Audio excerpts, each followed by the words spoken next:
في نوع من أنواع المطوّرين هو المطوّر المتردد، ده هتلاقيه في كل الإدارات مزهّق كل الإدارات، المطوّر المتردد دوًّا قصته إيه، هتلاقيه دايمًا بيفاضل بين حاجات كلّها صح، وصح نسبيًا، يعني صح بأرقام، بمعنى إيه، يقول لك آخُد 3 قطع أراضي في أماكن معيّنة والّا آخُد قطعة كبيرة في مكانٍ ما، طيب أبيع بالسعر ده وأعمل العرض ده والّا أبيع بالسعر ده؟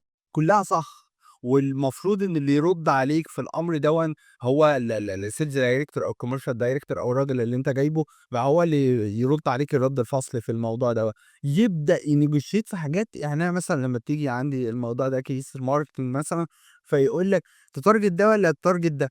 ده صح وده صح، ده ليه تفاصيل كاملة وده ليه تفاصيل كاملة، طب ما ممكن ده يبقى كذا، طب ما هو أنت عندك حق، بس يعني هو إحنا بُص سيبك من رأيي ورأيك، تعالَ نتست الاتنين ونشوف الresult اللي هتطلع، طب ما إحنا كده ممكن نصرف فلوس على الجمهور فهو مش أصح حاجة، طب ما إحنا لازمًا نصرف فلوس عشان نتست عشان نمسك أرقام، فالأرقام ديّة نبني عليها plan. طب إيه رأيك لو عملنا كذا، طب سيبني أشتغل. طيب ماشي، عملت إيه النهارده؟ طب هتعمل إيه بُكرة؟ طب إيه رأيك لو عملنا كذا؟ العميل المتردد دوًّا هتلاقيه دايمًا بيزهقك بأسئلة بتفاصيل، هو ما لوش علاقة بأسئلة استفهامية، لإن هو مش مجرد ما يفهم خلاص الموضوع انتهى، هو بيفهم ويجادل ويردد نفسه، واللي حواليه بيساعدوه على التشتت، وبرضه ما بيقتنعش ولا بينام مرتاح.